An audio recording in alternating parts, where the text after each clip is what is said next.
dia, paz do Senhor a todos. Este vídeo é de Gênesis capítulo 7, né? Que nos diz que Noé e sua família entram na arca, diz na epígrafe. O versículo 1 diz assim, ó: Depois disse o Senhor a Noé: Entra tu e toda a tua casa na arca, porque te hei visto justo diante de mim nesta geração. A parte final do versículo 14 diz assim, ó: E o Senhor fechou por fora. Interessante notarmos aqui que Deus diz a Noé: Entra tu, né, e toda a tua casa, porque te hei achado justo diante de mim nessa geração. Percebe aqui que quando você vem para Cristo, toda a tua casa está sendo guardada.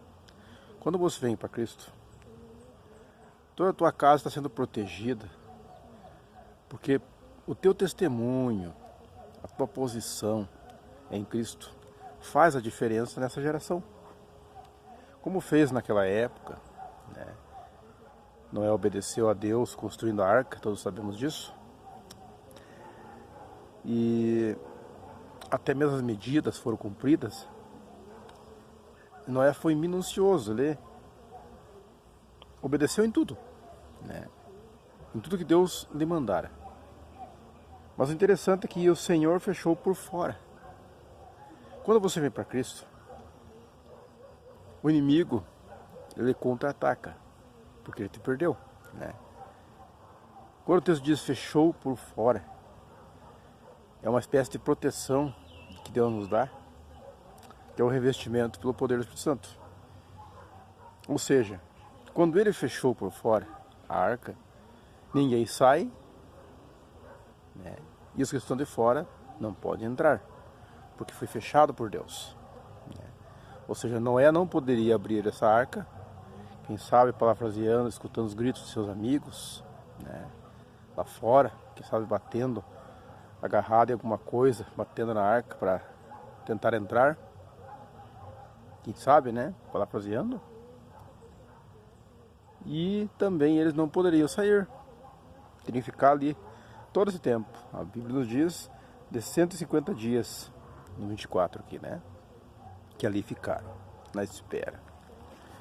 Eu quero dar um salto aqui em Mateus 24, 36, que nos diz assim, ó: Jesus advertindo sobre a vigilância aos seus discípulos.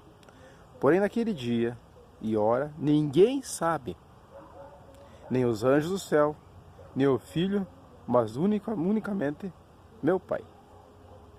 E como foi nos dias de Noé, né, perceba Jesus usando o exemplo, como foi nos dias de Noé, assim será também a vida do homem, do Filho do Homem, a vinda do Filho do Homem. Porquanto, assim como nos dias anteriores ao dilúvio, comiam, bebiam, casavam-se, davam-se em casamento, até o dia em que Noé entrou na arca, e não o perceberam, até que veio o dilúvio e os levou a todos. Assim será também a vinda do Filho do Homem. Então, estando dois no campo, será levado um e deixado outro, ou seja, rápido, né, rapidamente. No abrir e fechar de olhos, a Escritura Sagrada nos diz aqui também. Estando duas moendo no moinho, será levada uma e deixada a outra. Vigiais, pois não sabeis o que há de vir, a hora em que há de vir o vosso Senhor. Mas considerai isso: se o pai de família soubesse a que vigília da noite havia de vir o ladrão, vigiaria e não deixaria minar a sua casa. Por isso estáis vós apercebidos também, porque o Filho do Homem há de vir a hora em que não pensais, né? Em que não pensais. E ele diz: considerai isto. É para nós pensarmos, simbolizando quando Jesus vem. Percebam, amados, quando diz duas moendo no campo, dois deitados, um será levado, não está dizendo que no seu familiar um será levado e outro deixado. Porque se fosse assim, haveria uma tristeza tão grande no coração do cônjuge, né? Ali simboliza, como vemos aqui, aqui estamos de dia, Mas há locais no planeta Terra que estão à noite. Então veja que dois estarão no campo, um será levado e outro deixado, como diz ali o texto. Dois estarão dormindo. Ou seja, imagine, você pode estar dormindo quando você trabalha à noite e de dia, mas se você estiver com Jesus aqui, por exemplo, no Brasil, né, você será levado se estiver com Jesus. Mas se não estiver, né, ele usa o termo dois como um exemplo, usando o termo que tem os que servem a Deus e que não servem, simplesmente isso. Ali não se aplica aos familiares, por assim dizer. Mas, quando Deus livra os teus familiares por causa de você, isso não quer dizer que se eles não tomarem a posição, não correrão risco de ser condenados, não é isso. Quer dizer para você é que o texto não diz isso, né? O texto está dizendo nesse ponto. Há quem está trabalhando e há quem está dormindo. Se os dois estiverem servindo, salvos. Se um dos dois não estiver, condenado. Então eu uso esse exemplo. Dois estarão no campo. Percebem? Há pessoas que estarão trabalhando ou dormindo, mas com ou sem Jesus. É isso que o texto quer dizer. Pois bem, só para concluir ali, né? Mas, o que eu quero dizer para você é que quando Jesus usa esse exemplo, é a vigilância. Para mim e para você. Por que eu digo isso? Quando você vem para Cristo, né, você não pode se esquecer que o nosso inimigo, em comum, né, ele é inimigo de Deus e também nosso inimigo, ele vai tentar de todas as maneiras, de todas as formas,